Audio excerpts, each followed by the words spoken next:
Then next, generally accepted accounting principles. Generally accepted accounting principles அப்படின்னா இது kind of rules, conventions, standards, procedures for reporting financial information as established by the Financial Accounting Standards Boards, மேலேயே பார்த்தோம் FASB, are called generally accepted accounting principles. These are common set of accounting principles, standards, procedures that companies use to compile their financial statements. GAAP are a combination of standards and simply the commonly accepted ways of recording and reporting accounting information. So just a combination of standards. Yaar Financial Accounting Standard Board on they will give GAAP. Next, GAAP is to be followed for companies so that investors have an optimal level of consistency in the financial statements that they use when analyzing companies for investment purposes. GAAP cover such aspects like revenue recognition. GAAP cover such aspects like revenue recognition, balance sheet item, classification, and outstanding share measurements. So, revenue recognition, balance sheet item, and classification, and outstanding share measurements. எல்லாமே GAAP. Generally accepted accounting principles. இதை follow பண்ணீங்கன்னா consistency இருக்கும். Preparation of finance statements will represent a consistent manner. அவ்வளவுதான் GAAP. Then next, accounting concepts and conventions. நிறைய concept இருக்கு. Money measurement concept, going concern concept, இதெல்லாம் ஏற்கனவே நீங்க படிச்சிருப்பீங்க. இதை பேஸ் பண்ணி தான் நம்ம என்ன பண்றோம், நம்ம ப்ரிப்பேர் பண்ணக்கூடிய profit and loss account and balance sheet, cash flow statement, இது எல்லாமே இதை பேஸ் பண்ணி தான் ப்ரிப்பேர் பண்ணுறோம். ஸோ P&L எதுக்காக? ப்ராஃபிட் அண்ட் லாஸ் ஆகும். Balance sheet financial strength or position or particular date. இது at the end of the period. இது ஃபார் த இயர் எண்டடு. இது ஏஸ் ஆன் அந்த அன்னைக்கு மட்டும். Cash flow statement on date to other, ஒரு டேட்ல இருந்து ஒரு date, one date to another. Next இதெல்லாம் விட்டுருங்க, அந்த கதையெல்லாம் வேணாம். Theory base of accounting. So basic assumptions: business entity concept, going concern concept, money measurement concept, accounting concept, accrual. Basic principles: revenue recognition, matching concept, full disclosure, dual aspect, then verifiable objective evidence concept, historical concept, balance sheet equation concept. Modifying principle: materiality concept, consistency concept, conservatism concept, timeliness concept, industrial practice concept. So these are all the main. இது basic அசம்ஷன்ஸ்னா fundamental accounting assumptions. Basic assumption பேர் இருக்கு, fundamental accounting assumptions. Fundamental accounting assumption ஜெனரலா 3 விஷயம் தான் சொல்லுவோம். ஒன்னு going concern, second consistency, then third accrual. இந்த 3 விஷயம் தான் நம்ம ஜெனரலா ஃபண்டமெண்டல் அக்கௌண்டிங் அசம்ஷன்ஸ் நம்ம படிப்போம். கோயிங் கன்சர்ன் என்ன? மென்மேகோ கம்பெனி கோஸ் ஃபார்வர்ட். அதாவது நம்ம ஹியூமன் பீயிங்ஸ்க்கு அழிவு இருக்கு, கம்பெனிக்கு அழிவே கிடையாது. ஸோ அது போய்கிட்டே இருக்கும். ஸோ அந்த பேசிஸ்ல தான் அக்கௌண்டிங் ப்ரிப்பேர் பண்ணணும். அப்போ கம்பெனி நம்ம எண்ட் பண்ண போறோம், கம்பெனி என்ன பண்ண போறோம், க்ளோஸ் பண்ண போறோம் அப்படிங்கிற அசம்ஷன்ல ப்ரிப்பேர் பண்ணுறோம். அப்ப என்ன அர்த்தம்னா, சார் இதெல்லாம் நம்ம ஃபாலோ பண்ணணும்னு மென்ஷன் பண்ணுமா sir? No need to mention. No need to mention about fundamental accounting assumptions. About fundamental accounting assumptions are followed. Follow பண்ணோம் அப்படின்னா சொல்ல தேவையில்லை. பட் ஃபாலோ பண்ணலினா, if you are not followed na, if you are not followed, listen, must specify. நீ follow பண்ணலனா கண்டிப்பா என்ன சொல்லியே ஆகணும். நீ ஃபாலோ பண்ணலனா கண்டிப்பா என்ன சொல்லியே ஆகணும். That is called fundamental accounting. இதுக்கு பேர் தான் ஃபண்டமெண்டல் அக்கௌண்டிங் அசம்ஷன். நீ ஃபாலோ பண்ணினா சொல்ல தேவையில்லை. ஏன்னா பிரசம்ஷன். எது சொல்லினா என்ன பிரசம்ஷன்? ஃபாலோடு.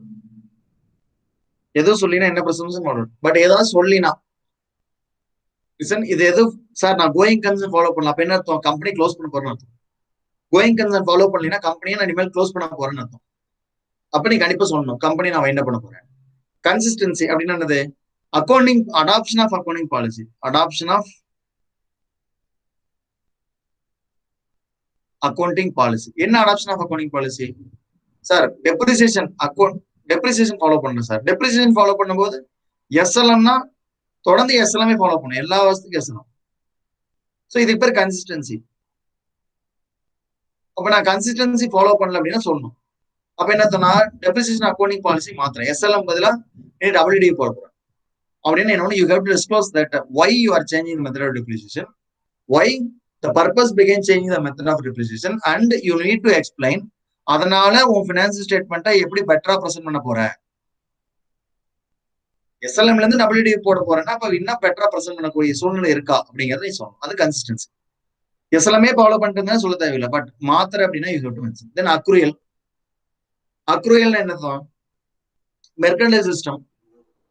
அப்ப இந்த வருஷத்துக்கு உண்டான ஐட்டம் இந்த வருஷம் ரெக்கார்ட் பண்றேன். அக்ரூயல் என்னதும் current year, whether such an item is related to the current year, whether such an item is related to the current year. Answer yes na record it, no na ignore it. இது அக்ரூயல்னால ஒண்ணுதான், mercantile ஒண்ணுதான். அக்ரூயல்னால ஒண்ணுதான், mercantile சிஸ்டம்னால ஒண்ணுதான். But நீ அப்படி பண்ணல, cash basis follow பண்ற. You are saying that cash base of accounting sir நான் கேஷ் பேசிஸ் ஃபாலோ பண்ண, அப்ப கண்டிப்பா மென்ஷன் பண்ணணும், கண்டிப்பா பண்ணணும், மென்ஷன் பண்ணணும். இப்போ ஃபண்டமெண்டல் அக்கௌண்டிங் அசம்ஷன்ஸ் எல்லாம் நீ எதுவுமே சொல்லினா நீ ஃபாலோ பண்ண அர்த்தம். நீ ஃபாலோ பண்ணலனா non going concern, we are not adopting going concern. அப்ப என்ன கம்பெனி க்ளோஸ் ஆக போகுதுன்னு அர்த்தம். We are not following consistency, we are not following accrual, we are following cash base of accounting அப்படிங்கிறது தெளிவா சொல்லு. சரியா? அதான் சொல்லியிருக்காங்க. So business entity concept, going concern concept, money measurement concept, accounting period concept, accrual. நாம எதை பார்த்துட்டோம்? Going concern பார்த்தாச்சு, தென் அக்ரூயல் பார்த்தாச்சு. அந்த வருஷத்தோட என்னென்ன எக்ஸ்பென்ஸ் அந்த வருஷமா ரெக்கார்ட் பண்ணும். இப்போ ஃபண்டமெண்டல் அக்கௌண்டிங் அசம்ஷன்ஸ் எல்லாம் 2 கவர் ஆயிடுச்சு. தென் பிசினஸ் என்டிட்டி என்னது? பிசினஸ் வேற, ஓனர். என்னதான் ஓனர் பணத்தை கொடுத்து பிசினஸ் கிரியேட் பண்ணாலும் ஓனர் எப்படிதான் பார்க்கும்? தனியா தான். It can own assets, it can company அதோட பேர்ல சொந்த பேர்ல அசெட் வச்சுக்க முடியும். அதே மாதிரி லைபிலிட்டி அதோட ஓன் நேம்ல என்ன பண்ண முடியும்? இன்கர் பண்ண முடியும். It can sue and it can be sued. So, business entity concept, separate legal entity. Separate legal entity. Once lawful person create ஆயிடுச்சுன்னா என்னதான் ஓனர் தான் முழுக்க முழுக்க அதை டெவலப் பண்ணாலுமே ஓனர் வேற பிசினஸ் வேற அப்படிங்கறதான் business entity. Business transaction personal transaction தனித்தனியா ரெக்கார்ட் பண்ணும். பர்சனல் டிரான்சாக்ஷன் கொண்டாந்து பிசினஸ்ல ரெக்கார்ட் பண்ணுவார். Personal transaction should not be recorded in business. That is business entity concept. Going concern பார்த்தோம். ஸோ இனிமேல் கம்பெனி க்ளோஸ் பண்ண போறோம்னா என்ன பண்ணும்? கோயிங் கன்சர்ன் அடாப்ட் பண்ணலன்னு சொல்லணும். அப்படின்னா எதுவுமே சொல்லி நேரத்தை கோயிங். அப்ப மென்மேக்கோ கம்பெனி க்ளோஸ் பண்ணுறோம். ஏன்? Artificial legal person. ஏன் ஆர்டிபிஷியல் லீகல் பர்சன்? கம்பெனிக்கு என்ன கிடையாது, அழிவே கிடையாது. கம்பெனிக்கு என்ன கிடையாது, there is no end. Company இன்னைக்கு நான் இருப்பேன், நாளைக்கு எனக்கு அப்புறம் என் பையன் இருப்பான், நாளைக்கு அவனுக்கு அப்புறம் அவன் பையன் இருப்பான், வாட்டர். ஸோ மென்மேக்கோ but company goes forever. நம்மளா பார்த்து கம்பெனிக்கு முடிவு கட்டுற வரைக்கும் கம்பெனி ஸ்டாப் ஆகுது.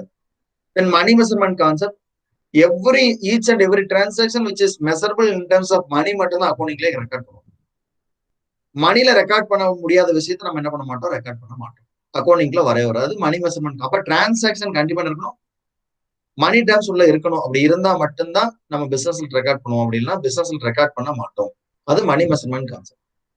அக்கௌண்டிங் பீரியட் கான்செப்ட், நீ அக்கௌண்டிங் பீரியட் எப்படி வேணா நீ 6 மாசம் வச்சுக்கோ, 10 மாசம் வச்சுக்கோ, 12 மாசம் வச்சுக்கோ, அது பிரச்சனை இல்லை. ஆனா ஜென்ரலா 12 மந்த்ஸ். ஜென்ரலா அக்கௌண்டிங் பீரியட் எவ்வளவு மந்த்ஸ்? 12 மந்த்ஸ். சிலர் 6 மந்த்ஸ் 2 தடவை கூட அக்கௌண்ட்ஸ் ப்ரிப்பேர் பண்ணுவாங்க. 6 மாசத்துக்கு 6 மாசத்துக்கு பண்ணுவாங்க. சிலர் ஃபைனான்சியல் இயரையே அக்கௌண்டிங் இயரா அடாப்ட் பண்ணுவாங்க. சிலர் ஃபைனான்சியல் இயரையே அக்கௌண்டிங் இயரா அடாப்ட் பண்ணுவாங்க. ஏன்னா இன்கம் டேக்ஸ் அப்படிதான் கேட்குது. அப்ப நம்ம எதுக்கு 2 செட் ஆஃப் அக்கௌண்ட்ஸ் ப்ரிப்பேர் பண்ணோம்? அப்ப இன்கம் டேக்ஸோட ரூல்ஸ்ல என்ன சொல்றோமோ அதை அப்படியே நம்ம ஃபாலோ பண்ணிக்கலாம். அது உன்னோட விருப்பம். ஸோ அக்கௌண்டிங் ஆனா குறிப்பிட்ட பீரியட் இருக்கும். ஆனா என்னன்னா அவன் என்ன சொல்றான்னா குறிப்பிட்ட பீரியட் 6 மாசம்னா 6 மாசம், 10 மாசம்னா 10 மாசம். நீ 20 வருஷத்துக்கு எல்லாம் ஒட்டுக்கா சேர்த்து 20 வருஷம் வச்சு ப்ரிப்பேர் பண்றான்னு சொல்ல முடியுமா? No. Every year profit and loss check பண்ண. அதுக்கு accounting period you have to make. ஒரு செர்டைன் பீரியட் இருக்கணும். அதுதான் அக்கௌண்டிங் பீரியட் கான்செப்ட். அக்ரூயல் சொல்லிட்டேன். மெர்கன்டைல்னால அக்ரூயல் ஒண்ணுதான். ஸோ பேயபிள்ஸ், ரிசீவபிள்ஸ் எல்லாமே ரெக்கார்ட் பண்ணுவோம். ஸோ கரண்ட் இயர் நீ கேட்க வேண்டிய ஒரே question, whether such an item is related to current year. Answer yes னா அக்கௌண்ட் இட், ஆன்சர் நோனா ignore. Answer yes account it, answer நோனா இக்னோர். ஸோ இதான் this are business entity. with the stories, going concern concept, then money measurement concept, transaction must be in money, expressed in money terms. So next, accounting period concept, certain period on the. So listen here.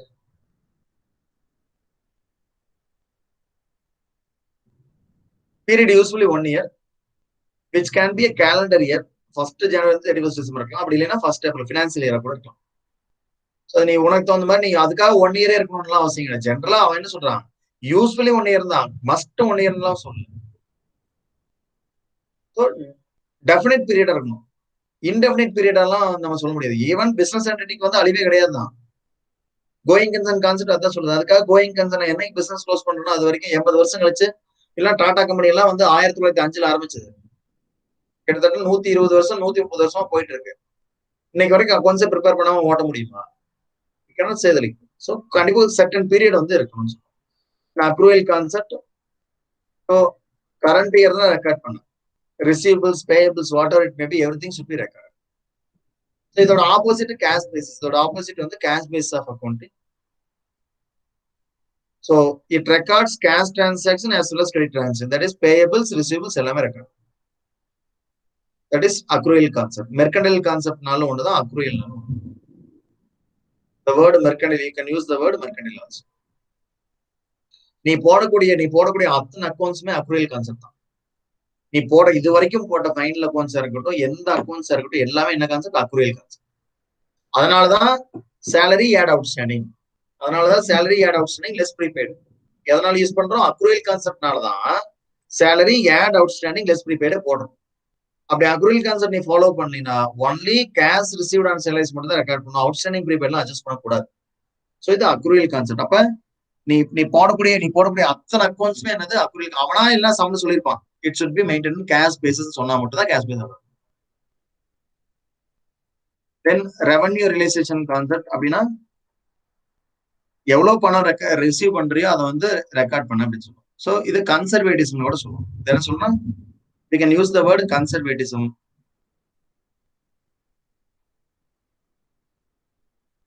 or prudence, concept of prudence. Sir அப்படின்னா என்ன சொன்னா, so play in safer role, play in safer role அப்படின்னு அர்த்தம். account for all probable losses but do not account for any probable gain. என்ன சொல்றான் sir? Loss வரும்னு தெரிஞ்சாவே account பண்ண. Probability loss வரும்னு தெரிஞ்சாவே அக்கௌண்ட் பண்ண. தயவு செஞ்சு கெயினை வந்து probability, any probable, to not account all probable losses but to not account any probable gain. இதுதான் கான்செப்ட் ஆஃப் கன்சர்வேட்டிவ்னா ஒண்ணுதான், கான்செப்ட் ஆஃப் ப்ரூடன்ஸ்னா ஒண்ணுதான். அவன் சொல்லக்கூடிய வார்த்தை ரெவன்யூ ரியலைசேஷன் கான்செப்ட்னாலும் ஒண்ணு. Both everything is same.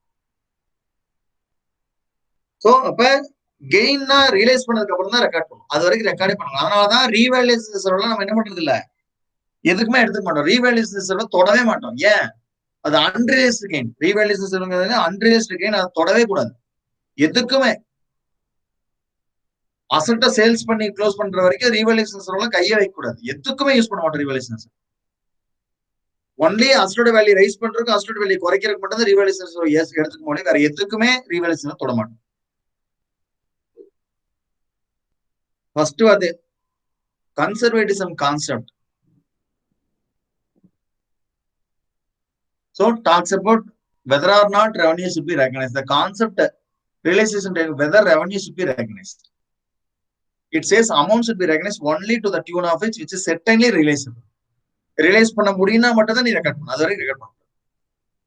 சும்மா கஸ்டமர் ஆர்டர் வந்துருச்சுங்கிறக்காக கொண்டு போய் நம்ம வந்து ரெவன்யூ போட்ட முடியுமா? we cannot do.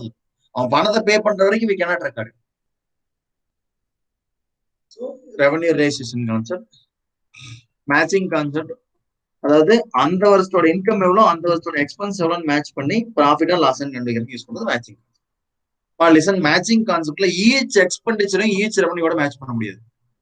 நம்ம என்ன கேட்கல, match each expenditure match each expenditure with each revenue concept கிடையாது. with each revenue matching concept இதை சொல்லல. So total years expenditure to be matched with total years income. total years income அந்த வருஷத்தோட expenditure அந்த வருஷத்தோட இன்கமோட மேட்ச் பண்ணுவோம். Total இயரோட expenditure to be match per, அதாவது இப்ப சேலரின்னு இருக்கா, சேலரி எக்ஸ்பென்சஸ் இதுக்கு நேரம் அவன் எவ்வளவு கொடுத்தான்னு நம்ம பார்க்க முடியாது. அப்படி பார்க்க தேவையில்லை. அந்த இயரோட எக்ஸ்பென்சஸ் அந்த இயரோட இன்கமோட மேட்ச் பண்ண இண்டிவிஜுவல் எக்ஸ்பெண்டிச்சரோட இண்டிவிஜுவல் இன்கம் வந்து மேட்ச் பண்றதுக்கு கேட்கல. அதுக்கு போய் மேட்சிங் கான்செப்ட் கிடையாது. So yes, we have seen that sale of goods has two effects: revenue effect and expenses effect. So net effect of the two effects will result in profit or loss. So அப்ப profit or loss check பண்ண அவ்வளவுதான். அப்ப அந்த வருஷத்தோட expenses அந்த வருஷத்தோட இன்கமோட match அவ்வளவுதான ஒழிய each expenditure should be matched with each revenueங்கிறது மேட்சிங் கான்செப்டோட கான்செப்ட் கிடையாது.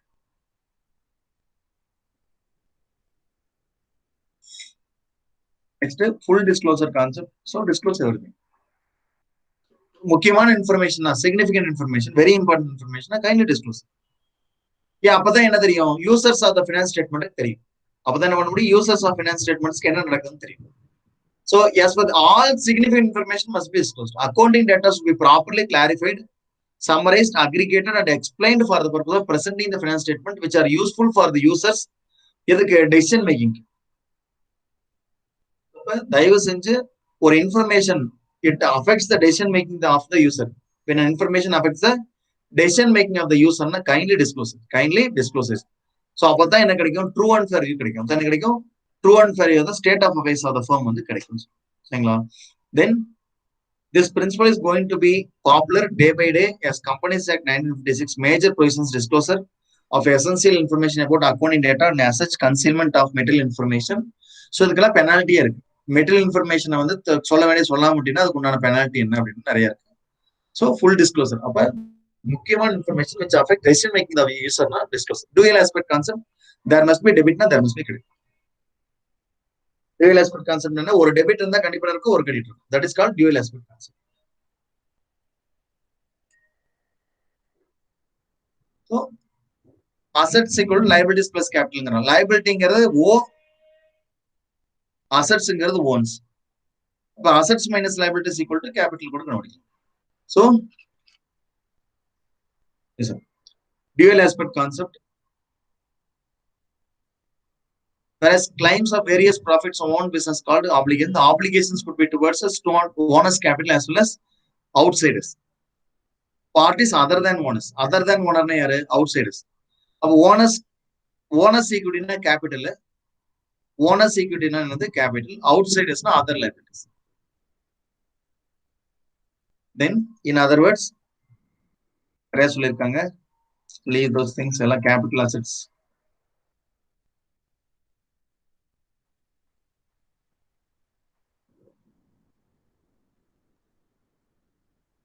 You see, accounting systems are set up to simultaneously record both the aspects of every transaction. That is double entry system. Double entry system na both debit and credit should be recorded. So யாரு கண்டுபிடிச்சாங்கன்னா Luca பாசியோலி. Luca இவர் தான் வந்து father of accounting. Luca Pacioli தான் வந்து father of accounting. It's an Italian expert. இவர் தான் நம்ம என்ன சொல்றோம், இவர் தான் வந்து டபுள் என்ட்ரி சிஸ்டத்தை வந்து அடிக்கல் நாட்டினவர். டபுள் என்ட்ரி சிஸ்டம் கொண்டு வந்தவரே யார் தான், லூகா பாசியோலி தான். இந்த year 1495 is the father of accounting. Is a father of accounting.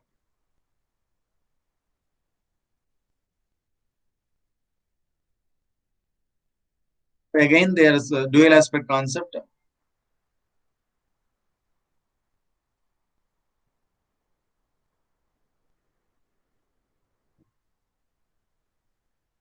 So leave this thing.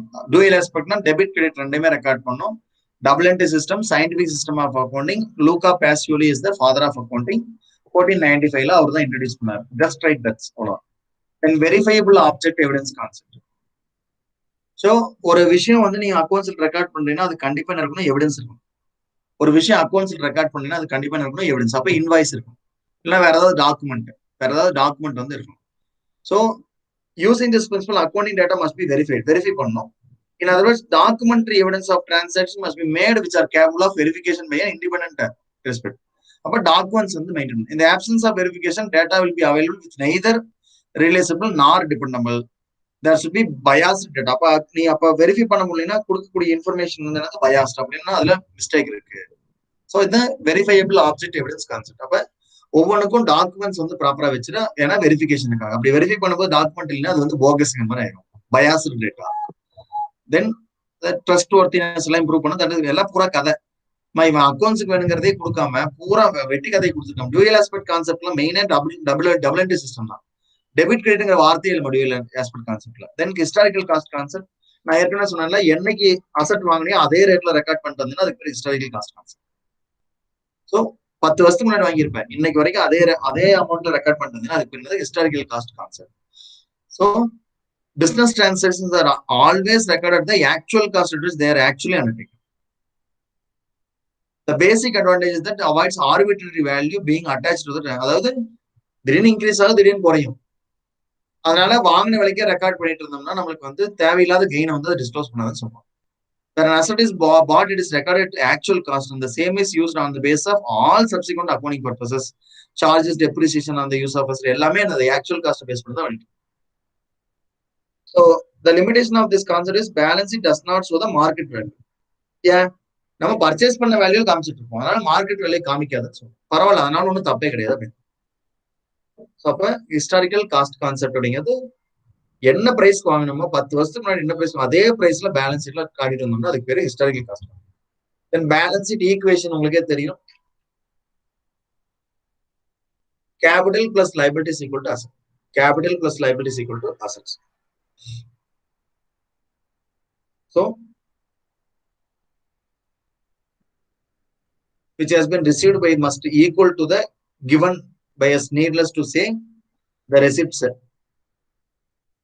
as clarified as debits by giving clarified as credits. Basic equation debit equal to credit. The balance sheet equation concept is debit equal to credit. Actually, every debit must have corresponding credit and vice versa. இது எங்க வரணும்? dual aspect concept வந்திருக்கிற வார்த்தை. இத கொண்டு வந்து balance sheet equation concept. So expenses, losses plus assets equal to revenues, gains, liabilities. சொல்ல வேண்டிய விஷயமே இது மட்டும் தான். assets equal to liabilities. அப்ப capital plus liabilities equal to assets. இதுதான் basic accounting equation. இதுதான் balance sheet equation. இத சொல்லிட்டு போறது போட்டு expenses, loss எல்லாம் assets equal to equity plus external liabilities. Nothing but assets equal to capital plus outside liabilities. இதுதான் accounting equation. அடுத்து modifying principles, concept of materiality. மெட்டீரியாலிட்டினா ஒண்ணுமே இல்லை. ஒரு விஷயம் ஒரு யூசரோட டெசிஷன் மேக்கிங் அஃபெக்ட் பண்ணுச்சுன்னா அது மெட்டீரியல். ஒரு விஷயம் நீ எடுக்கக்கூடிய டெசிஷன் அதை இம்பாக்ட் பண்ணுச்சுன்னா தட் இஸ் மெட்டீரியல். அப்ப you have to disclose it. அப்ப ஒரு விஷயம் ஒருத்தருக்கு மெட்டீரியலா இருக்கும், ஒருத்தருக்கு இம்மெட்டீரியலா இருக்கும். அப்ப இது சைஸ் ஆஃப் த அமௌண்ட்டையோ இல்ல வேல்யூ வச்சு முடிவு பண்ண போறது இல்லை. ஈவன் 10,000 ரூபாய் இருந்தாலும் சிலருக்கு அது மெட்டீரியல். இப்போ 10,000 ரூபாய் திருடிட்டு போயிட்டான், கேஷியர் theft 10,000. அப்ப இன்டர்னல் கண்ட்ரோல் சிஸ்டம் வீக்கா இருக்கு, அப்ப யூசரோட டெசிஷனை அஃபெக்ட் பண்ணும். ஈவன் வேல்யூ ஹியூஜா இருந்தாலுமே அஃபெக்ட் பண்ணாது. யாரு? நம்ம அம்பானி.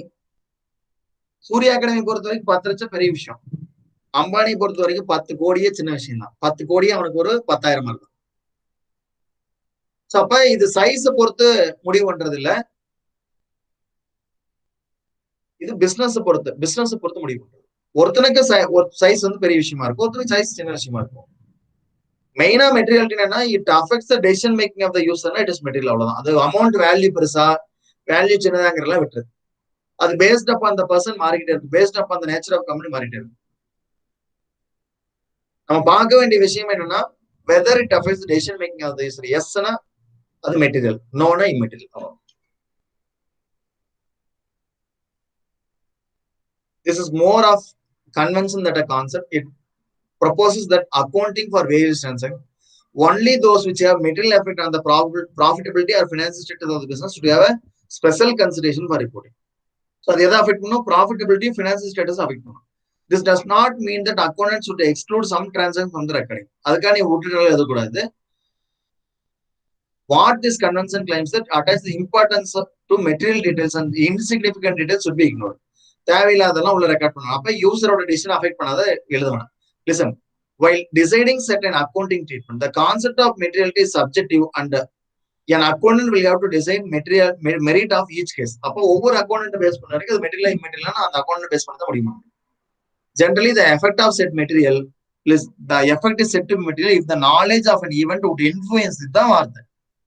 இதுதான் மெயின். எப்போ அது மெட்டீரியல் சொல்லுவோம்? Generally the effect is said to be material if the knowledge of an event would influence the decision of the informed stakeholder. அப்ப டெசிஷன் மேக்கிங் அஃபெக்ட் பண்ணா அது மெட்டீரியல், அதர்வைஸ் இம்மெட்டீரியல். எல்லாம் இவ்வளவு கதை சும்மா 2 லைன் 3 லைன் எழுதுமா? Don't write. Concept of consistency ஏற்கனவே பார்த்தாச்சு. நம்ம ஃபண்டமெண்டல் அக்கௌண்டிங் அசம்ப்ஷன்ல I told in fundamental accounting assumption itself கிளியரா வந்து சொல்லிருக்கேன். என்ன சொன்னோம்?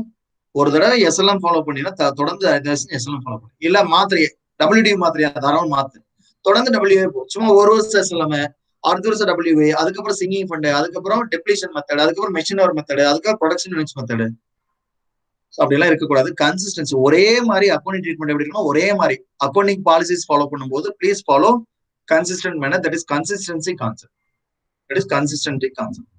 So, concept advocates that once an organization decides to adopt a particular method of revenue or expenses recognition with other the same should be consistency applied year after year. SLM na தொடர்ந்து SLM போட்டுரு, இல்ல inventory value பண்றேன்.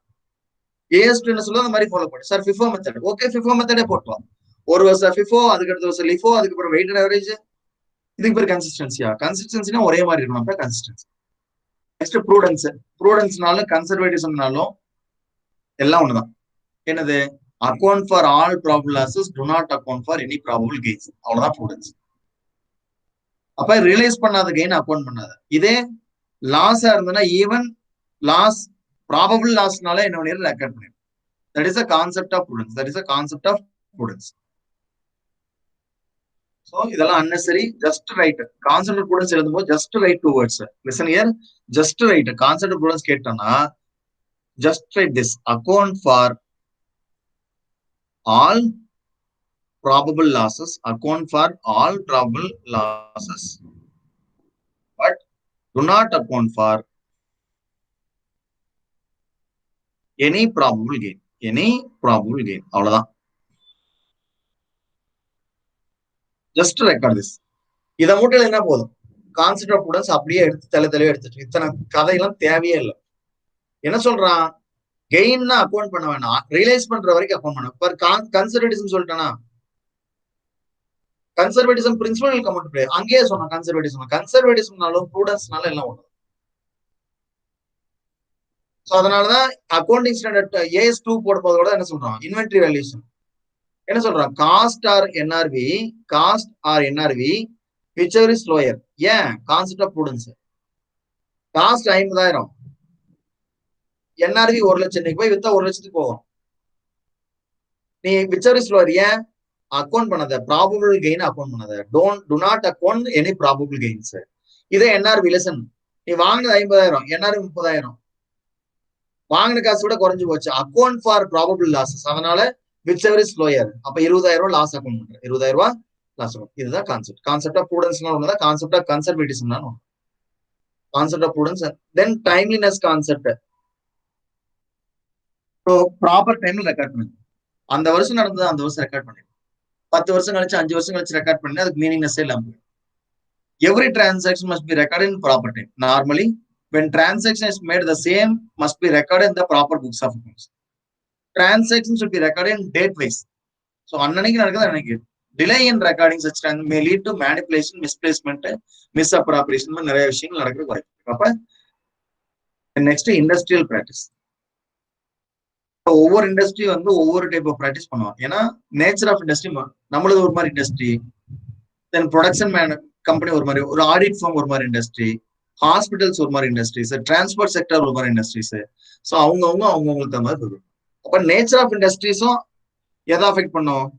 Nature of industries also affects accounting. So as the different types of industries, each industry has its own characteristics and features. ஒவ்வொன்றுக்கும் ஒரு own characteristic future இருக்கு. This may be there may be seasonal industries also. So கொடை umbrella சீசன்லாம் umbrella எல்லாம் பாருங்க, இது தர்பூசணி அதெல்லாம் பாருங்க ஒரு 3 மாசத்துக்கு இருக்கும், அவ்வளவுதான், அதுக்கப்புறம் காணாம போயிடும். அதே மாதிரி பலாப்பழம் வந்ததுன்னா அது ஒரு சீசனு. எல்லாம் சீசனல் இண்டஸ்ட்ரீஸ் போட்டு இருக்கு. ஸோ அதனால இண்டஸ்ட்ரிக்கு தகுந்த மாதிரி என்ன ஆகும், அக்கௌண்டிங் மாறிக்கிட்டே இருக்கும். After that, there is an excess. Events என்ன, டிரான்சாக்ஷன் என்ன. So already we have discussed transaction என்ன, ஈவெண்ட்ஸ் என்ன.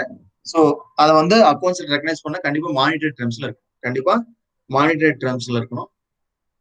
ஸோ ஜஸ்ட் இதெல்லாம் வவுச்சர்னா என்ன, ஸோ வவுச்சர்னா பில்லு, அவ்வளோதான். Receipt voucher, payment voucher, what ever it may B, just read it. இதெல்லாம் explanation தேவையில்லாம receipt வவுச்சர்னா என்னது, ஸோ அவன் பணம் வாங்கிட்டான்னு போட்டு, பேமெண்ட் வவுச்சர்னா நம்ம பணம் பே பண்ணிட்டுன்னு சொல்லி நம்மளுக்கு வந்தா பேமெண்ட் வவுச்சர், அது அவனுக்கு பொறுத்த வரைக்கும் ரெசிப்ட் வவுச்சர். வாங்கினவனுக்கு ரெசிப்ட் வவுச்சர், வாங்கினவன் அந்த வவுச்சர் போட்டு கொடுப்பான், கேட்டா அது ரெசிப்ட் வவுச்சர்னு போட்டிருப்பான். பேமெண்ட் வவுச்சர்னா நம்மளை பொறுத்த வரைக்கும் நம்மளுக்கு வரும், அது பேமெண்ட் பண்ணதுக்காக நம்ம வச்சிருக்கோம். Then non cash or transfer voucher. So please go through on it everything. Then sources of documents. Cash புக்னா என்ன, பர்ச்சேஸ் புக்னா என்ன, சேல்ஸ் புக்னா என்ன, ரிட்டர்ன் இன்வெர்ட்ஸ் புக்னா என்ன, ரிட்டர்ன் அவுட்வர்ட்ஸ் புக்னா என்ன, உனக்கு இது எல்லாமே தெரியும். Purchase book, sales book, return inward, return outward எல்லாமே சப்சிடி புக்ஸ். இந்த 4மே, இந்த 5மே subsidiary books. All the 5 are subsidiary books. Cash book, purchase book, sales book, purchase return, sales return. Return அவுட்வர்டுங்கிறது பர்ச்சேஸ் ரிட்டர்ன், ரிட்டர்ன் இன்வெர்ட்ங்கிறது sales return. So இது எல்லாமே subsidiary books. இதெல்லாம் எதுக்காகன்னு கொடுத்துருக்காங்க.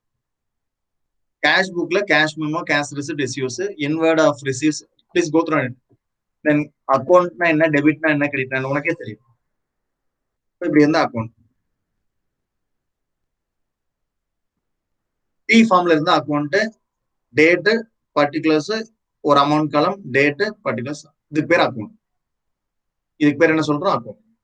ஸோ டெபிட்டுக்கு கிரெடிட் மீனிங் கிடையாது. There is no meaning for debit and credit. Debit represents left hand side, credit represents right hand side, அவ்வளோ. டெபிட்டுக்கு கிரெடிட் என்ன கிடையாது, மீனிங் கிடையாது. Debit credit no meaning at all, no meaning.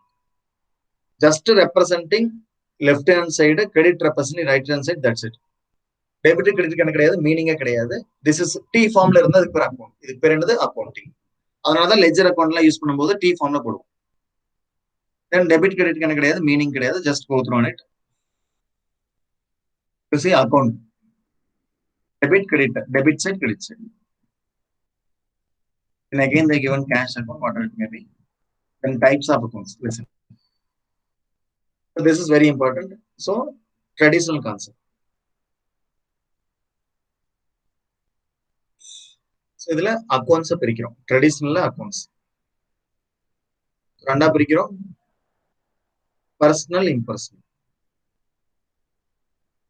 Personal, impersonal. Impersonal மறுபடியும் ரெண்டா பிரிக்கிறோம், nominal, real. Impersonal ரெண்டா பிரிக்கிறோம், nominal, real. Golden rules of accounting. இது என்னது, golden rules of accounting.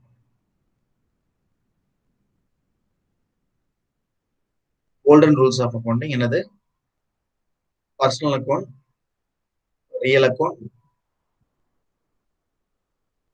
Nominal account. Personal அக்கௌண்ட்னா இதை நம்ம ரெண்டா பிரிக்கிறோம், இதை மூணா பிரிக்கிறோம். Personal account again we are classifying into 3. natural personal, artificial personal, natural personal, artificial personal, representative personal, representative personal. So natural person na human beings, natural person Ramu, Somo. Artificial person na created through legal entities, legal entities. So Surya Academy is an artificial person. Surya Academy is an artificial person. Then ICICI Bank, ICICI Bank is an artificial. Then Tata Limited is an artificial person. சட்டப்படி create பண்ண எல்லாமே என்னது, artificial person. Institute of chartered accountant of India, institute of chartered accountant of India is an artificial. இன்னைக்கு நீ இல்ல institute of cost and management, ICMA, artificial. இன்னைக்கு இவன் president மாறிட்டே இருப்பாங்க, ஆனா ICMA மாறுமா, ஏன்னா உயிர் இல்ல, அழிவு கிடையாது. ஸோ அதெல்லாம் ஆர்டிபிஷியல் பர்சன். அழிவு இருக்கிறதுக்கு human beings. Then representative person na outstanding payables, receivables, advances, capital, drawings. So representing some people, representative person representing some people. இது யாரோட கேபிட்டல்? ராஜாவோட கேபிட்டல். Use capital Raja's. யாரா டிராயிங்? ராஜாவோட டிராயிங். யார் அட்வான்ஸ் கொடுத்திருக்காங்க? ராஜா அட்வான்ஸ். யாரோட ரிசீவபிள்ஸ் இது? ராஜாவோட. யாரோட பேபிள்ஸ்? ராஜாவோட. யார்கிட்ட இருந்து வரணும்? ராஜாட்ட இருந்து வரணும். So representing some people. So representative person. ஆர்டிபிஷியல்னா உயிர் இல்ல, அழிவு இல்ல. Bank, company, then LLP, partnership firm, Surya academy. இன்னைக்கு சூர்யா இருப்போம், நாளைக்கு சூர்யாக்கு அப்புறம் வேற யாராவது இருக்கும். Then natural person human beings. Natural person யாரு? நம்மள மாதிரி ஆளுங்க. ஸோ நம்மளுக்கு அழிவு இருக்கும் natural persons. Then nominal accounting, real accounting. Nominal accounting deals with expenses, losses, incomes, gains. Expenses, losses, incomes, gains.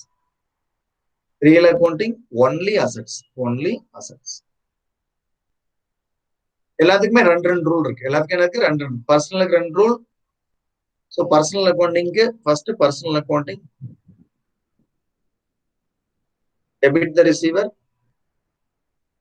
debit the receiver, credit the giver.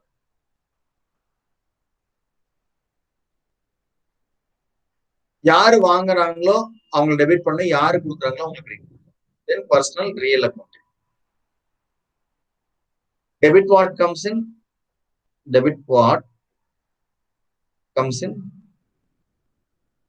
credit what goes out. நம்ம ஏதாவது ஒரு அசெட் வாங்கிட்டு வந்தோம்னா அதை டெபிட் பண்ணணும். நம்ம கிட்ட இருந்து ஒரு அசெட் வெளியே போச்சுன்னா அது கிடைக்கும். பணம் கையில இருந்து காசு வெளியே போகுதுன்னா அது கிடைக்கும். உள்ள பணம் வருதுன்னு டெபிட் பண்ணணும். Personal real nominal accounting. Next nominal accounting. Debit all expenses and losses. Debit all expenses and losses.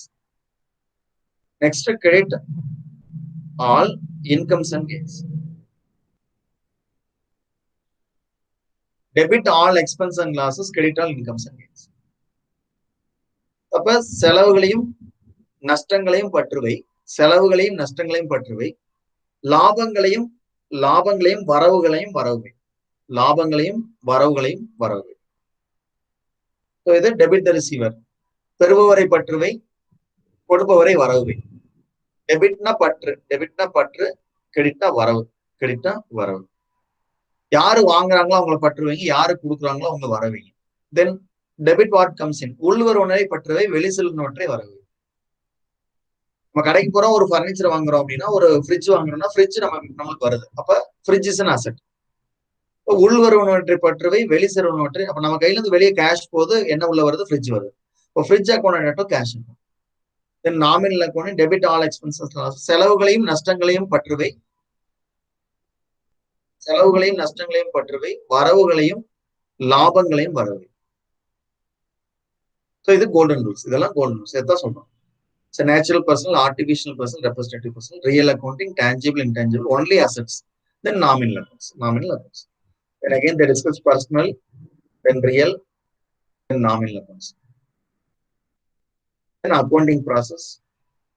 So modern approach, traditional approach.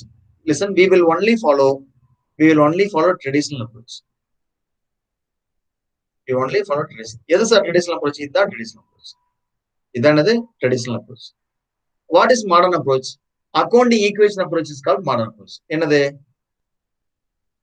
capital plus liability is equal to asset ன்னு எழுதுனா இதுக்கு பேரு accounting equation approach. இதுக்கு பேரு accounting. இதான் modern approach. அவன் என்ன சொல்லுவான்? டைரக்டா சொல்லுவான். இந்த மாதிரி எல்லாம் ஏன் எதுக்குன்னு சொல்லாம டைரக்டா சொல்லுவான். அப்ப அவன் என்ன சொல்லுவான்? மாடர்ன் அக்கௌண்டிங் கான்செப்ட்ல அவன் என்ன சார் சொல்லுவான்? Listen, modern accounting concept listen. Increase in, அவன் என்ன சொல்லுவானா? Increase in assets or debits, decrease in assets are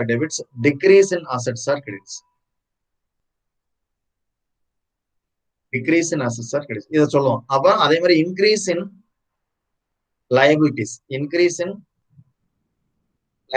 are credits, decrease in liabilities are debits.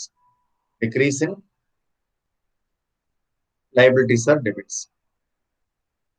அதே மாதிரி increase in owner's capital, increase in owner's capital or credit, decrease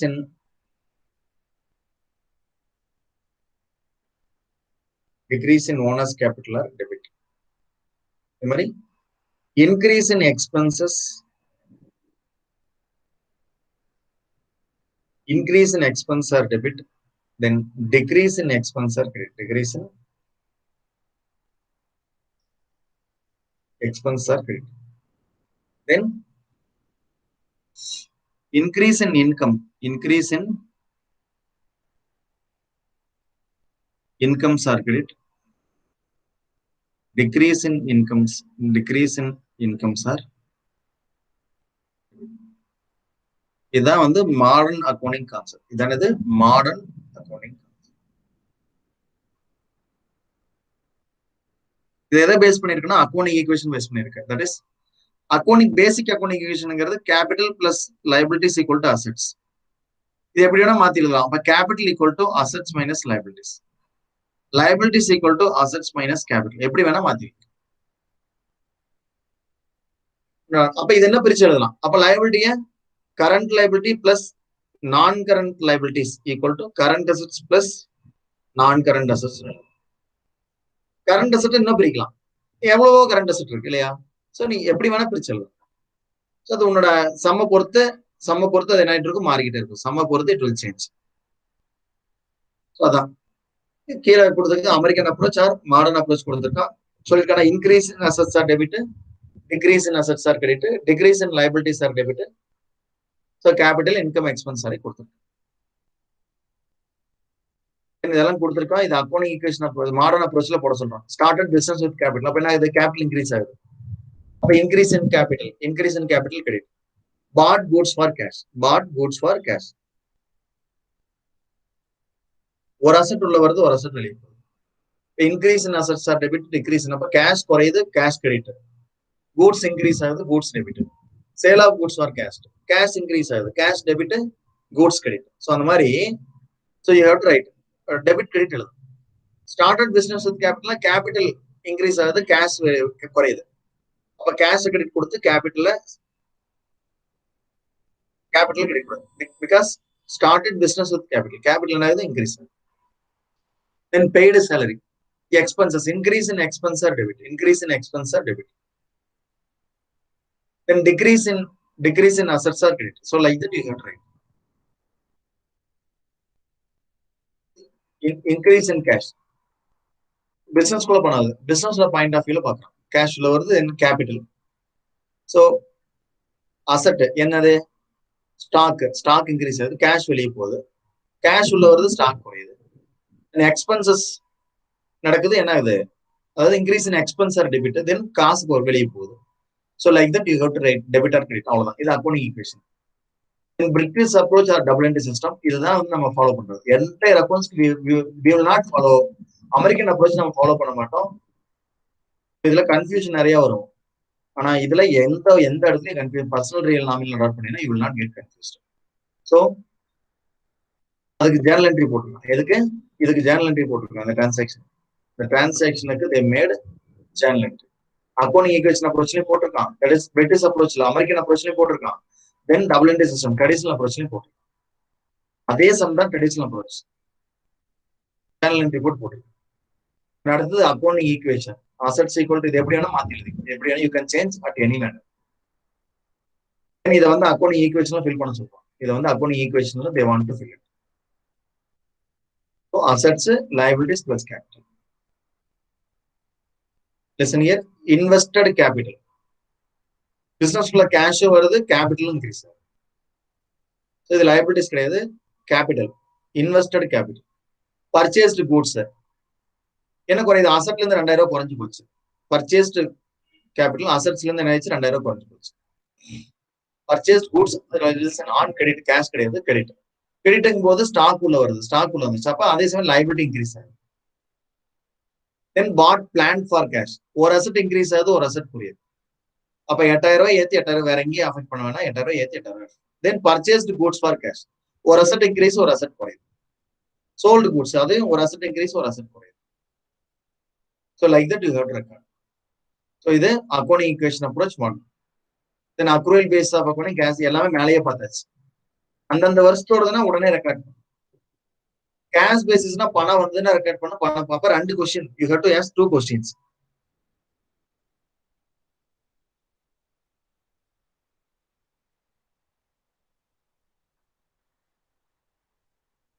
accrual, cash basis.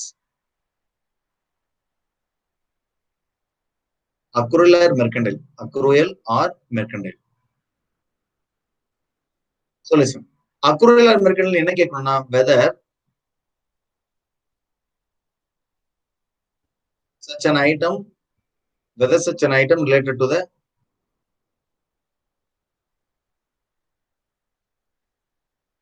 current year. Whether such an item related to the current year. Answer yes na record. Answer yes na account. Answer no na ignore. Answer no na ignore. If already recorded, if already included na,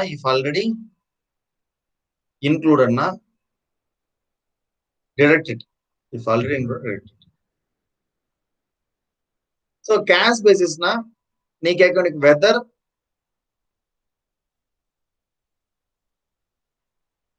money is received, whether money is received or not. Yes na account it. Yes na account it. Whether money is paid or received, whether money paid or received or not. Yes na account it. No na ignore it. No na ignore it. No na ignore it. So இதான் 2 questions. இது accrual na நீ கேட்க whether such an item is related இந்த வருஷத்துக்கு உண்டானதான் கேளு. You have to ask the question whether such an item is related to the current year. Answer yes na account it. No na ignore. ஆனா cash basisல அது இந்த வருஷமா போன வருஷமா 10 வருஷத்துக்கு முன்னாடி அதெல்லாம் நமக்கு தேவையில்லை. பணம் வந்துச்சா வரலையா, வந்துச்சா போச்சா, எஸ் வந்துச்சு அக்கௌண்ட் பண்ணு, போச்சு அக்கௌண்ட் பண்ணு. சார் பணம் வரல போகல, அப்போ விட்டு இக்னோர் பண்ணி. கரண்ட் இயர்ல பணம் வந்துச்சா போச்சா அவ்வளவுதான். எந்த வருஷத்துக்கு உண்டானதுலாம் இங்க பாக்கக்கூடாது. கேஷ் பேசிஸ்ல whether is related current year நாட்டாலும் இங்க பாக்கக்கூடாது. ஆனா அக்ரூயல் பேசிஸ்ல whether such an item is related current year. Answer yes தான். பணம் வந்துச்சு போச்சுங்கலாம் ரெண்டாவது. அதனாலதான் அக்ரூயல் பேசிஸ் போறதுனாலதான் you are using the word salary. add outstanding, add outstanding. அப்ப என்ன அர்த்தம்? கரண்ட் இயர் சேலரி கொடுக்க வேண்டியது கொடுக்காம இருக்கு. அப்ப accrual whether such an item is related to current year. yes current year கொடுக்க. then less prepaid, less prepaid என்ன அர்த்தம்? அடுத்த வருஷத்துக்கு கொடுக்க வேண்டியது முன்கூட்டியே செலுத்திட்டோம். ப்ரீபெய்ட் முன்கூட்டி செலுத்தது. Whether such an item is related to current year. No. அப்ப மைனஸ். இந்த வருஷம் கொடுக்க வேண்டியது கொடுக்காம இருக்குன்னு ஆட் பண்ணு. சார் அடுத்த வருஷம் தான் கொடுக்கணும் சார், இப்பயே கொடுத்துட்டேன். நோ. ஏன்னா whether such an item is related to current இயருக்கு உண்டானதாங்கிறத கொஸ்டின் கேட்கும். எஸ்னா அக்கௌண்ட் நோ. ஆனா இங்க அப்படி கிடையாது. நீங்க அதெல்லாம் பார்க்காது. இந்த வருஷம் எவ்வளவு சேலரி கொடுத்தோம், ஹவு மச் பெய்டு, அது எந்த வருஷத்துக்கு உண்டானதெல்லாம் பார்க்காது. பெய்டு எவ்வளவுப்பா, 50,000. தம்பி ரெக்கார்டு 50,000 அப்படி அவ்வளவுதான். சார் அவுட்ஸ்டாண்டிங், வேற அவுட்ஸ்டாண்டிங் பெய்ட் எல்லாம் பேசாது. எவ்வளவு கொடுத்த நீ, 50,000 அவ்வளவுதான், ரெக்கார்ட் பண்ணிட்டு போயிட்டு. அது cash basis. That is accrual basis and cash basis. Then difference between accrual basis and cash basis. Then hybrid or mixed basis, ரெண்டையும் மிக்ஸ் பண்ணி போட்டோம்னா அது accrual basis and cash basis. Then there is an illustration for this. Compute is net income for the year, cash basis, accrual basis, mixed or hybrid basis.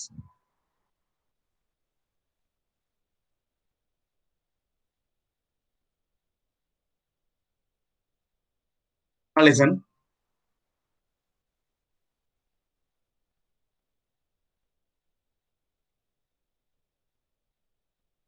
இது எல்லாத்துக்குமே கிளியரா, எல்லாத்துக்குமே top to bottom சரியா, basics, clear basics. உனக்கு டோட்டலா இங்க இருக்கிறது பூராமே வந்து fundamentals. So accounting, CA foundation அக்கௌண்டிங்ல இது வரைக்கும் பார்த்த அத்தனையுமே அங்க இருக்கு. Chapter 2, entire chapter 2. So entire chapter 2 accounting equation அப்ரோச்ல இருந்து cash base approach, traditional principle golden ரூல்ஸ்ல இருந்து ஜேர்னல் என்ட்ரிஸ்ல அத்தனை, ஜேர்னல்ல இருந்து லெஜர்ல இருந்து ட்ரையல் பேலன்ஸ்ல இருந்து சப்சிடி புக்ஸ்ல இருந்து கேஷ் புக்ல இருந்து ஈவன் ரெக்டிபிகேஷன் ஆஃப் எரர்ஸ் வரைக்கும் ஒரே சாப்டர். chapter number 2. So எல்லாம் என்டையர் டாப் டு பாட்டம் கிளியரா பொறுமையா நீட்டா எக்ஸ்பிளேஷன் கொடுத்துருக்கோம். அதை பார்த்துட்டு சரிங்களா, அதை ஒரு டைம் நீங்க வந்து என்ன பண்ணுங்க, ரிவிஷன் பண்ணுங்க, அந்த வீடியோஸ் பாருங்க, பார்த்துட்டு தென் இது எல்லாமே இல்லஸ்ட்ரேஷன் 4, அதுக்கப்புறம் இல்லஸ்ட்ரேஷன் 4 ஒர்க் அவுட் பண்ணுங்க. தென் அதுக்கப்புறம் இல்லஸ்ட்ரேஷன் 6, இல்லஸ்ட்ரேஷன் 4, இல்லஸ்ட்ரேஷன் 5 வந்து அதவே ரிப்பீட் பண்ண சொல்லியிருக்கான். இல்லஸ்ட்ரேஷன் 5 அதவே ரிப்பீட் பண்ண சொல்லியிருக்கான். ஸோ ஜேர்னல் என்ட்ரி போடணும். அதுக்கு மேல சொன்னது ஜேர்னல் என்ட்ரி, இல்லஸ்ட்ரேஷன் 5, தென் இல்லஸ்ட்ரேஷன் 6 அக்கௌண்டிங் ஈக்குவேஷன்ஸ், தென்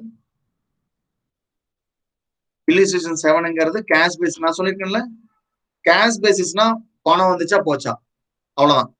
அப்ப ஃபீஸ் ரிசீவ்டு எடுத்துக்கோ, சேலரி பெய்டு எந்த வருஷத்துக்கு, லிசன் இயர்.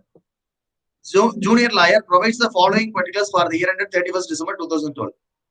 31/12/2012 கொடுக்குறான். இது fees received in cash in 2013. அடுத்த வருஷத்துக்கு முன்னாடி வராது, ஏன்னா பணம் எப்ப ரிசீவ் பண்ணது பார்ப்போம். Fees received in cash in 2000, அப்ப சேலரி பெய்டு ஸ்டாஃப் இன் 2013. இது 2012 கொடுத்துருக்காங்க, எல்லாமே 13 இருக்கு. Rent of office in to the magazine and journal, travelling and இது, தென் ஒருவேளை இந்த இயர் தப்பா இருக்கலாம், ஒருவேளை இயர் தப்பா இருந்திருக்கலாம். தென் மெம்பர்ஷிப் ஃபீஸ், தென் ஆஃப் எல்லாமே 2013 இருக்கு. I hope somewhere there is a mistake. Let me check. Fees includes 3,000 in respect of 2012 and fees not yet received 7,000. Fees includes இதுல 2012 முன்னாடி 3000, then not yet received 7,000. அப்ப இந்த இடத்துல 2013 நினைக்கிறேன். நம்ம 2013 அசம்ஷன் வச்சு போடுவோம், ஓகேவா? So listen very carefully. நம்ம ஃபர்ஸ்ட் வந்து கேஷ் பேசிஸ் போடலாம். First cash basis. Listen here. 2013, இது 2013 நினைச்சலாம். ஃபீஸ் ரிசீவ்டு இன் கேஷ் 2013 எவ்வளோ? 60,000. So received 60,000. ஃபுல்லா அப்படியே எடுத்து, ஏன்னா பணம் வந்துச்சா போச்சான்னு மட்டும் தான் பார்க்கணும், அப்படியே எடுத்துக்கோ. Then staff salary paid in 2013. Salary எவ்வளவு பெய்டு? பெய்டு வந்து 8,000. அப்படியே எடுத்துக்கோ, ஃபுல் அமௌண்ட் எடுத்துக்கோ. அடுத்தது ரெண்ட் ஆஃப் ஆபீஸ் 14,000. இதுக்கு என்ன சொல்லியிருக்கான்? Office rent includes 4,000 for previous year and rent of 2,000 not yet paid. So அப்ப இதெல்லாம் பெய்டு, ரெண்ட் ஆஃப் ஆபீஸ்ங்கிறது பெய்டு. அப்ப இவன் கொடுத்துக்கிறது அத்தனையுமே பெய்டு. இந்த ரெண்டுக்கு மட்டும் எனக்கு ஒரு கன்ஃபியூஷன், ரெண்ட் ஆஃப் ஆபீஸ்க்கும் மேகசின் மட்டும், ஏன்னா எந்த வார்த்தையுமே மென்ஷன் பண்ணல. இப்ப கேஷ் பேசிஸ்னா இது அப்படியே எடுத்துக்கோ, 60,000, 8,000, 13,000, 1,600, 10,000. ஏன்னா whether cash paid or not, இது மட்டும் தான் பார்க்கணும், வேற எதுவுமே பார்க்க கூடாது. பட் இந்த ரெண்டுக்கும் ரெண்ட் ஆஃப் ஆபீஸ் இன் 2013 கொடுத்துருக்கான், மேகசின் அண்ட் ஜேர்னல் கொடுத்துருக்கான் ஃபார் 2013. இங்க எல்லாம் கிளியரா ஃபீஸ் ரிசீவ்டு பெய்டுன்னு கொடுத்துட்டான், ஆனா இங்க எதுவுமே சொல்லல. சோ அப்ப இங்க ரெண்ட் ஆஃப் ஆபீஸ் வந்து 14,000 இருக்கு.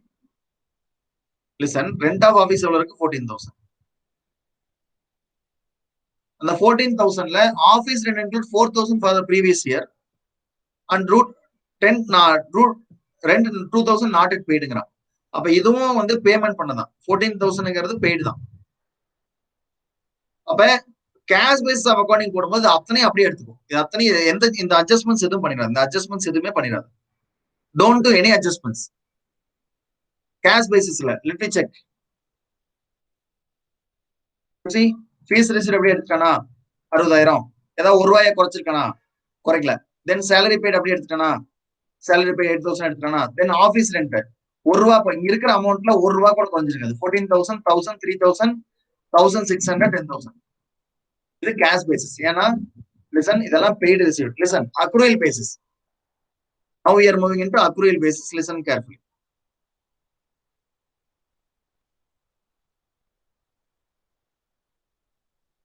Listen. First, fees received சொல்றாங்க. Fees சம்பந்தமா information இருக்கு. Fees includes 3,000 in respect of 2012 and fees not yet received 7,000. Listen. அப்ப fees equal to 60,000. Add outstanding fees. ஏன்னா current year less add outstanding is less prepaid. So current year எவ்வளவு outstanding 3000 respect of 2012 and fees not yet received 7000. இந்த வருஷம் வராதது 7000. Then less prepaid. அப்ப 67 2 போச்சுன்னா you have to record 65,000. You have to record about 65,000. ஏன்னா என்ன இந்த கேட்க ஒரு whether such an item is related to current year. Whether such an item related to current year. Related to current year. Answer yes னா account பண்ண நோனா minus பண்ணு. So fees 60,000 கொடுத்துட்டான். இது ரிசீவ்டு. இதுல கரண்ட் இயர் வர வேண்டிய பணம் நான் வரல. அப்ப whether such an item is related to the current year, answer yes. Answer yes. ஏன் listen fees not it received 7,000 வர வேண்டிய பணம் வரல. இதே முந்தின வருஷத்துக்கு முன்னாடி இது மாத்திக்கோ. இது 2013. இது 2013 சேஞ்ச் பண்ணிக்கோ. 2013 இது பாருங்க ப்ரீவியஸ் இயரோடது. நம்ம 2013 போட்டிருக்கோம். அப்ப லிசன் இயர். அப்ப இது 2013 இதுவும் 2013 இது 2013 இதுவும் 2013 இது 2012. நம்ம question whether such an item is related to the current year. Answer எஸ்னா ஆட் நோனா ஆல்ரெடி இன்க்ளூடட் மைனஸ். ஸோ அதனால 60,000 டோட்டல். 2013 நம்ம ரிசீவ் பண்ணது. 2013 கேஷா வாங்கினது. வர வேண்டிய பணம் வரல. 7,000 வரல. தென் போன வருஷத்தோட 2,000 ரூபாய் வந்து இந்த வருஷம் போன வருஷம் வராம இருந்ததுக்கு கரண்ட் இயர் வந்து ப்ரீவியஸ் இயரோட அவுட்ஸ்டாண்டிங் கரண்ட் இயர்ல ரிசீவ். அப்ப 2013 சம்பந்தமானது இது மட்டும்தான். ஸோ இந்த ஃபீஸ்ல இருந்து இந்த 2,000 ரூபாய் குறைச்சிட்டீங்கன்னா மீதி இருக்கு இந்த வருஷம் கொண்டாடுது. இந்த வருஷம் வர வேண்டியது 2,000. அப்ப டோட்டலா 65,000. So like that each and every. Next என்ன கொடுத்துருக்கான் ஆஃபீஸ் ரெண்ட். ஆஃபீஸ் ரெண்ட் இங்க 14,000 ரூபாய் கொடுத்துருக்கானா. So listen rent paid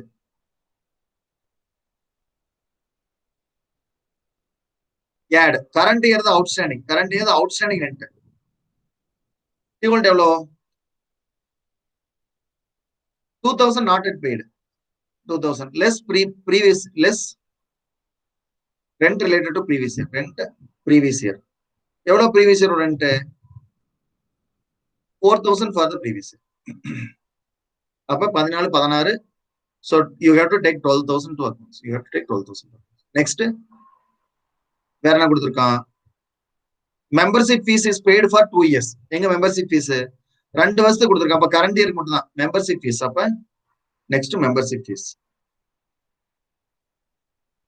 1,600 less for next year. Prepaid nothing but prepaid 800. அப்ப எவ்வளவு மட்டும் தான் எடுத்துட்டு வரணும். எடுத்துட்டு 800 தான் எவ்வளவு தான் எடுக்கணும் 800. வேற ஏதாவது அட்ஜஸ்ட்மெண்ட் வேற எதுவும் இல்லை. லெஸ் இப்ப அக்ரூவல் பேசிஸ்ல போகும்போது லிசன் இயர் 65,000 12,000 800 மட்டும் எடுத்திருக்காங்க செக் பண்ணும். மத்தெல்லாம் அப்படியேதான். மத்த எதுவுமே செக் பண்ண வேண்டாம். மத்த எதுக்கு அடிஷனல் அட்ஜஸ்ட்மெண்ட்ஸ் கிடையாது. So let me go and check whether accrual basis.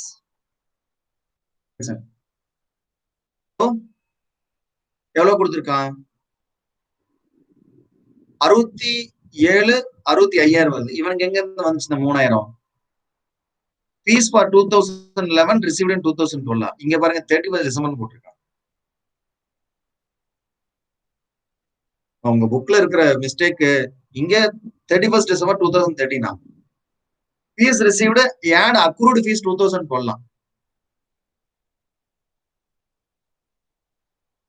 இங்க 3,000 எங்க இருந்து வந்துச்சு. where we got 3,000 எங்காச்சும் 3,000 ஃபீஸ் இன்க்ளூட் 3,000 ரெஸ்பெக்ட் 2012. அப்ப நம்ம எவ்வளவு எடுத்திருக்கோம் சாரி இங்க 3,000 2,000 எடுத்திருக்கோம் 3,000. அப்ப இங்க 64,000. So listen, நான் புக் தப்பா இருக்குமா தயவு செஞ்சு மாத்திக்கோ. இங்க 2013 இதெல்லாமே 2013. லிசன் அந்த 7,000 ரூபாய் இருக்கா அந்த 7,000 ரூபாய் லிசன் இயர் அந்த 7,000 ரூபாய்ங்கிறது என்னது ஃபீஸ் நாட் இட் ரிசீவ்ட் 7,000. அது 2013 ஓடது. தயவு செஞ்சு என்ன பண்ணிக்க அதை மாத்திக்கோ. தென் 64,000. தென் அதுக்கப்புறம் என்ன சொன்னா ரெண்ட் சொன்னோமா இல்லையா. ரெண்ட் எவ்வளவு போட்டிருக்கோம் நம்ம 12,000 போட்டிருக்கோம். நம்ம எவ்வளவு போட்டிருக்கோம் ரெண்ட் 12,000. தென் அப்புறம் மறுபடியும் என்ன போட்டிருக்கோம் மெம்பர்ஷிப் ஃபீஸ் எவ்வளவு போட்டிருக்கோம் 800 ரூபாய். மெம்பர்ஷிப் ஃபீஸ் எவ்வளவு போட்டிருக்கோம் நம்ம 800 ரூபாய். தயவு செஞ்சு டேட் மாத்திக்கோ. இதெல்லாம் 2013. இந்த கீழே கொடுத்துருக்காங்க பாத்தீங்களா, இங்க மேல 2013 போடும்போது so accrued fees for the year 2013 தான் போடணும். ஏன்னா கரண்ட் இயர் மட்டும் தான் ரெக்கார்ட் பண்ணும். இது கரெக்ட், இதுவே தப்பு தான். இது 2012-13 புக் வச்சிருந்தா கையில புக் வச்சிருந்தா மாத்திக்கோ தயவு செஞ்சு. புக் கையில வச்சிருந்தா இது 2013 போட்டுக்கோ. Please change it to 2013. Please change it to 2013. இது 2012 போட்டுக்கோ, 2013 போட்டுக்கோ. Please put 2012, this 2013. Then this 2012, 2013. Here also 2012, 2013. 2012, 2013. Then advance fees paid for 2013. இங்க 2014 போட்டு இந்த கிராஸ் பண்ணி 2014 போட்டு ஒன்னா கையை வச்சுட்டு கவனம் இருக்கணும். எவனா மாத்தி இருக்காங்க. இங்க பாருங்க, இங்க என்ன சொல்லிருக்கான், 31st December 2012. இங்கெல்லாம் 13 மாத்தி விட்டான். ஆனா இங்க என்ன சொல்லிருக்கான், லிசன், இங்க compute net income for the 2013. So இதெல்லாம் மாத்திக்க தயவு செஞ்சு, எல்லாம் தப்பா இருக்கு. லிசன், என்ன மாத்த சொல்லியிருக்கேன், இது 2013, இது 2012 and 13, இது 2012 and 13, இது 2014. Change it to 2014. இது mixed system, mixed system of accounting, hybrid system. இப்போ ஃபீஸ் ரிசீவ் அப்படியே எடுத்துக்கிட்டா, ஸோ எக்ஸ்பென்சஸ் மட்டும் என்ன பண்ணிருக்கேன், அட்ஜஸ்ட் பண்ணி போட்டுருக்கேன். ஃபீஸ் ரிசீவ்ட எந்த அட்ஜஸ்ட்மெண்ட்ஸும் பண்ணல, டோட்டலா அப்படியே எடுத்துட்டான். தென் எக்ஸ்பென்சஸ் மட்டும் they are adjusted, then they found that 25,000. அதே மாதிரி இது எல்லாமே capital and revenue transaction, everything, what is capital, what எல்லாம் ஃபுல்லா சம்மோட எவ்ரிதிங் இஸ் தேர். ஸோ தயவு செஞ்சு இதெல்லாம் என்ன பண்ணிக்கோ, அந்த வீடியோ ஆக்சஸ் பண்ணிக்கோ. நான் ஏற்கனவே சொல்லியிருக்கேன், capital expenditure expenditure which gives benefit more then one accounting year கொடுத்து அதுக்கு பேர் கேபிட்டல் எக்ஸ்பெண்டிச்சர். அந்த வருஷம் பண்ணது அந்த வருஷமே. எலக்ட்ரிசிட்டி பில், தென் water bill, rent, monthly rent, இதே நம்ம வாங்கி போட்ட பெஞ்ச், நம்ம வாங்கி போட்ட சேர்ஸ், தென் நம்மளோட ஃபேனு, நம்மளோட லைட், இதெல்லாம் பாத்தீங்கன்னா மோர் தென் ஒன் அக்கௌண்டிங் இயர் யூஸ் பண்ணுவோம். அது கேபிட்டல் எக்ஸ்பெண்டிச்சர். அந்த வருஷம் செலவு பண்றது அப்பவே முடிஞ்சு போச்சு, அது ரெவன்யூ எக்ஸ்பெண்டிச்சர். ஸோ ப்ளீஸ் தயவு செஞ்சு access those videos for entire details. Some examples, listen, salaries and wages, rent and rates, depreciation, consumer stores, inventories, இது ஏதாவது ஒன்னாச்சும் அசெட் இருக்கா, லிசன், இதுல ஏதாவது ஒன்னாவது அசெட் இருக்கா? Nothing is an asset. அப்ப நாமினல் ஐட்டம் எல்லாமே ரெவன்யூ. ஸோ என்ன கிளியரா சொன்னா, லிசன், எதெல்லாம் நாமினல் ஐட்டம், அப்ப எதெல்லாம் ட்ரேடிங் பிஎன்எல் அக்கௌண்ட்டுக்கு போகுமோ, எதெல்லாம் ட்ரேடிங் பிஎன்எல் அக்கௌண்ட்டுக்கு போகுமோ அதெல்லாம் என்னது, ரெவன்யூ. எதெல்லாம் ட்ரேடிங் பிஎன்எல் போகுமோ அது ரெவன்யூ. எதெல்லாம் பேலன்ஸ் ஷீட்டுக்கு போகுமோ அது கேபிட்டல். எதெல்லாம் பேலன்ஸ் ஷீட்டுக்கு போகுமோ அதெல்லாம் கேபிட்டல். அப்ப இதெல்லாம் ரெவன்யூ எக்ஸ்பெண்டிச்சர்ஸ், இதெல்லாம் ரெவன்யூ எக்ஸ்பெண்டிச்சர், இதெல்லாம் கேபிட்டல் எக்ஸ்பெண்டிச்சர்ஸ். இதெல்லாம் பேலன்ஸ் ஷீட்டுக்கு போகுமோ அதெல்லாம் கேபிட்டல் எக்ஸ்பெண்டிச்சர். இதெல்லாம் trading profit loss account record பண்ணுங்க, அதெல்லாம் revenue expenditures. So replacement of fixed assets, deferred revenue expenditure, and capital and revenue அதே மாதிரி தான். சார், இப்போ ஒரு கூட்ஸ் சேல்ஸ் பண்ணி பணம் வருது. இப்போ you are selling goods, you are receiving money, இது ரெவன்யூ ரெசிப்ட். இது என்னது, ரெவன்யூ ரெசிப்ட். ஏன்னா டே டு டே டிரான்சாக்ஷன், உனக்கு அதான் வேலை. You are selling a fixed asset, you are selling a fixed asset and receiving a money. இப்போ ஒரு bench நான் என்ன பண்றேன், ஒரு பெஞ்ச் உடஞ்சு போச்சு, அந்த பெஞ்சை சேல்ஸ் பண்றேன். அப்ப இது எனக்கு கேபிட்டல் ரெசிப்ட், இது எனக்கு கேபிட்டல் ரெசிப்ட். ஏன் எப்பவுமே பெஞ்ச் உடையுமா? பெஞ்சுங்கிறது எனக்கு அசெட், நான் அசெட்டை சேல் பண்ணி வந்தா அது capital receipt. But day to day transaction, அப்ப எனக்கு வந்து ஃபீஸ் கலெக்ட் பண்றேன், I am receiving fees, fees is a revenue receipt, fees is a revenue receipt. But selling of asset, ஒரு அசெட்டை சேல் பண்ணி எனக்கு பண்ண பணம் வந்து அதுக்கு பேர் capital receipt. So for everything videos are recorded with all the examples are noted there. So அதை பார்த்துட்டு இதுல இருக்கிற சம்ஸ் எல்லாம் கேபிட்டல் ப்ராஃபிட், ரெவன்யூ ப்ராஃபிட் அதே தான். இந்த அசெட்டை சேல் பண்ணி ஒரு பிளான்ட் அண்ட் மிஷினரி இருக்கு, ஒரு பிளான்ட், இதை வாங்கின பிரைஸ் சார் WDV எடுத்துக்கோ, ரிட்டர்ன் ஆன் வேல்யூ வந்து 10,000 ரூபாய், சேல் வேல்யூ 12,000 ரூபாய்னா 2,000 ரூபாய் capital profit, 2,000 rupees capital profit. Sale value 8,000னா 2,000 rupees capital loss, 2,000 rupees capital loss. ஏன்னா அசெட், அசெட்டை சேல் பண்ணி லாஸ் ஆர் ப்ராஃபிட் வந்துச்சுன்னா அது பேர் கேபிட்டல் ப்ராஃபிட் ஆர் லாஸ். இதே கூட்ஸை சேல்ஸ் பண்ணணும், ஸோ கூட்ஸ் சேல்ஸ் பண்றோம். நீங்க பிஎன்எல் அக்கௌண்ட்ல வருது பாத்தியா, இந்த பிஎன்எல் அக்கௌண்ட்ல அதாவது கேபிட்டல் அசெட் ஐட்டம் இல்லாம பிஎன்எல் அக்கௌண்ட்ல வரக்கூடியதுக்கு பேரு என்னது? Revenue profit or revenue loss. Revenue loss. Net loss is called revenue loss. Net profit is called revenue profit. But இதே ஒரு அசெட்டை சேல்ஸ் பண்ணி ப்ராஃபிட் அண்ட் லாஸ் வந்துச்சுன்னா அது capital profit and capital loss. So இதுதான் capital profit, capital and revenue profit. Then capital and revenue loss. Listen here.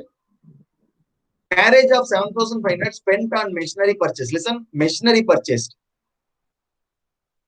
Machine asset. அப்ப இது capital expenditure. Next expenditure, capital expenditure. Heavy advertising cost spent on launching of company's new product. Deferred revenue expenditure. என்னது deferred revenue expenditure. ஏன்னா அட்வர்டைஸ்மெண்ட்ங்கிறது PNL வருமா balance ஷீட்ல வருமா? Advertisement வந்து PNL. Then 200 paid for servicing the company vehicle. Company வெஹிக்கிளை service பண்ற. சர்வீஸ்ங்கிறது மாசம் ஒருக்க பண்ணுவியா, 2 மாசத்துக்கு ஒருக்க, இல்ல 10 வருஷத்துக்கு ஒருக்க பண்ணுவியா? ஸோ 2 months ஒன்ஸ் நம்மளே வண்டி வந்து சர்வீஸ் கொடுறோம். 2 months ஒன்ஸ். அப்ப revenue expenditure including ₹50 for change. Yes, that also revenue expenditure. Construction of basement costing. Listen, basement capital expenditure. Factory premises asset. பிரிமிசஸ்னா பில்டிங். அப்ப ஃபர்ஸ்டும் லாஸ்டும் கேபிட்டல் எக்ஸ்பெண்டிச்சர், மற்ற ரெண்டு ரெவன்யூ எக்ஸ்பெண்டிச்சர். ஏன்னா machine asset, then premises building asset. Listen, capital expenditure. Advertising expenses revenue expenditure. Then revenue expenditure you see capital expenditure. ரொம்ப simple. இப்ப நீ செலவு பண்ற பணத்தினால வரக்கூடிய வருமானம் மோர் தென் ஒன் அக்கௌண்டிங் இயர் ஃபால் ஆச்சுன்னா அது கேபிட்டல். அந்த வருஷமே முடிஞ்சு போச்சுன்னா அது revenue expenditure. So, like that you have many illustrations. இதுவே செக் பண்ணலாமா? Extension of railway tracks in the factory area, capital expenditure. Wages paid, revenue expenditure. Installation cost of new production machine, capital expenditure. Materials for extension of foreman's office in the factory. Material for extension to foreman's offices in the factory. Capital expenditure. Rent paid, revenue expenditure. Payment for computer time to operate new stores control system. Payment for computer time to operate. Capital expenditure. Wages paid to own employees for building the foreman's offices. Company to foreman office construct பண்றோம். Capital expenditure. Give the reasons for classification. First என்ன சொன்னேன்? Capital expenditure சொன்னேன். ஏன் railway track போடுறேன்? Railway track daily வருஷம் போடுவியா, one time தான் போடுவியா? So expense incurred external railway tracks should be a capital expenditure. ஏன் one time railway track எவ்வளவு time வேணா நீ அதுல ட்ரெயின் வந்து போலாம். Wages paid to machine operator, revenue expenditure. ஏன் மாசம் அவனுக்கு வேஜ் கொடுக்கணும். So listen, revenue expenditure. Installation cost of new production machinery, capital expenditure. ஒரு டைம் இன்ஸ்டலேஷன் காஸ்ட், அந்த மிஷின் பர்ஃபெக்ட்டா ஒர்க் ஆகும். என்னது? Listen here, capital expenditure. Next, materials for extension of foreman's offices in the factory. ஃபோர்மேனோட office என்ன பண்றோம்? விரிவுபடுத்துறோம். Capital expenditure. Capital expenditure. Then next, rent paid. Listen here, rent paid என்னது? Revenue expenditure. Then next, payment for computer time to operate a new stores control system. நியூவோட store control system operate பண்றோம். So it's a capital expenditure. Payment for computer time.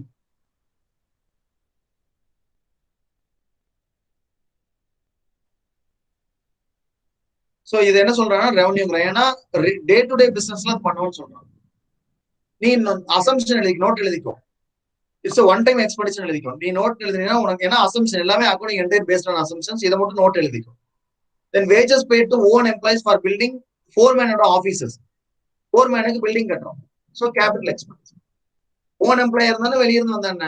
நம்மளை பொறுத்த வரைக்கும் office construct பண்றோம். Capital expenditure. So like that you have so many items. எல்லாத்துக்குமே videos இருக்கு. Chapter 1 இது வரைக்கும் நம்ம பாக்குறது அத்தனையுமே chapter 1 and 2. Double entry system யாரு மேலதான் பார்த்தோம். லூக்கோ பேசியவ்லின்னு சொல்லி ஒருத்தர் வந்து இன்ட்ரோடியூஸ் பண்ணாரு 1495. ஃபாதர் ஆஃப் அக்கௌண்டிங் அவர் தான். டெபிட் கிரெடிட் இருக்கும். ஒரு transaction there must be debit, there must be credit. அதான் double entry system. So debit aspect, credit aspect. The scientific system of accounting. Double entry system and the scientific system of accounting. So Jan load advantage. மூணு advantage. இத்தனை வேண்டாம், 3 advantage தான். ஒன்னு chronological order எழுதுவோம். Day wise எழுதிட்டு வருவோம். Second narration வந்து explains எதுக்கு அந்த ஜேர்னல் போட்டிருக்காங்க ஹெல்ப் பண்றதுக்கு நெரேஷன். லெஜர் ப்ரிப்பேர் பண்றதுக்கு ஜேர்னல் ஹெல்ப் பண்ணுது. லெஜர் ப்ரிப்பேர் பண்றதுக்கு by doing journal we can prepare ledger. அவ்வளவு that is enough, more then enough. அந்த மூணு தான் பாருங்க. Chronological order day wise record பண்ணுவோம். Narration, then helps in preparation of ledger. இந்த மூணு எழுதுனா போதும், வேற எதுவுமே தேவையில்லை. Advantages of journal. எக்ஸ்பிளைன் ஜேர்னல்னா என்ன, டேட் கிழமை என்ன, பர்டிகுலர்னா என்ன. ஸோ இது த ஜேர்னலோட ஃபார்மேட். டேட், பர்டிகுலர்ஸ், இது எல்லாமே செகண்ட் சாப்டர் டோட்டலா பாத்தீங்கன்னா உன்னோட இந்த டாபிக் என்டையரா கவர் ஆகுது. ஸோ எல்லாத்துக்குமே டிரான்சாக்ஷன் என்ன, சப்சிடி புக்ஸ்னா என்ன, so everything is already record and display. So just go through. So single column cash book, double column cash book, triple column cash book, everything டீடைல்டா videos இருக்கு. Please go through on it. Check transaction என்ன, பேங்க்னா என்ன, so எல்லாமே. Purchase day book எல்லாம், sales day book, then return invert book, sales return, bills receivables book, bills payables book, then journal proper. அந்த 7 மொத்தம் வந்து there are 8 subsidy books. There are how many subsidy books? 8 subsidy books. 8 subsidy books. 8 subsidy booksல 7 subsidy booksல record ஆகாது. 7 subsidy booksல record பண்ணாதது we will record in 8th subsidy book. We will record in 8th subsidy book. That is called journal proper. That is called journal proper. Journal proper ன்னு சொன்ன ஒண்ணு தான் general journal ன்னு சொன்ன ஒண்ணு. General journal ன்னு சொன்ன ஒண்ணு தான் journal proper ன்னு சொன்ன ஒண்ணு. Both are same. Journal proper நால அப்ப 7 subsidy booksல ரெக்கார்ட் ஆகாத item we will record in 8th subsidy book. That is called general journal or journal proper. என்ன sir 8 subsidy book? Bills receivables book, bills payables book ஒரு set, then purchase book, then sales book. Purchase book, sales book another set, then purchase return, then sales return, இது ஒரு set, then cash book. then இந்த 7 புக்ல record ஆகாதது எங்க வரும்? 8வது book. that is called journal proper. That is called journal proper. அந்த 7 booksல record பண்ணாதது we will record in journal proper. We will record in 8th book. That is called journal proper. So you have to go through எல்லாமே ledger account எல்லாம் entire second chapter. ledger posting எப்படி எல்லாம் டீடைலா எல்லாத்துக்குமே சம்மோட everything is clearly represented. Then the ledger ஓட format, cash account எப்படி prepare பண்றது. So concepts லைன் தரவானோனா you have to go through on it. Chapter number 2. There is no other way. And posting of ledger accounts from subsidy books எல்லாமே everything, types of ledger accounts, asset, liability, capital, everything is there. Then ledger ஓட structure எப்படி இருக்குன்னு சொல்லிருக்காங்க. And please go through on it. Personal ledger வந்து debtors ledger, creditors ledger, ஏன்னா human beings into impersonal cash book, general ledger, nominal ledger, private ledger. Then everything is there. Please go through on it. Advantages of the divisional, trial balance, எல்லாமே entire எல்லாமே வந்து ஒரே சாப்டர்ல cover. Trial balance 2 method இருக்கு. Total method ஒன்று, balance method ஒன்று. Please go through on it. And rectification of errors also came into with trial balance.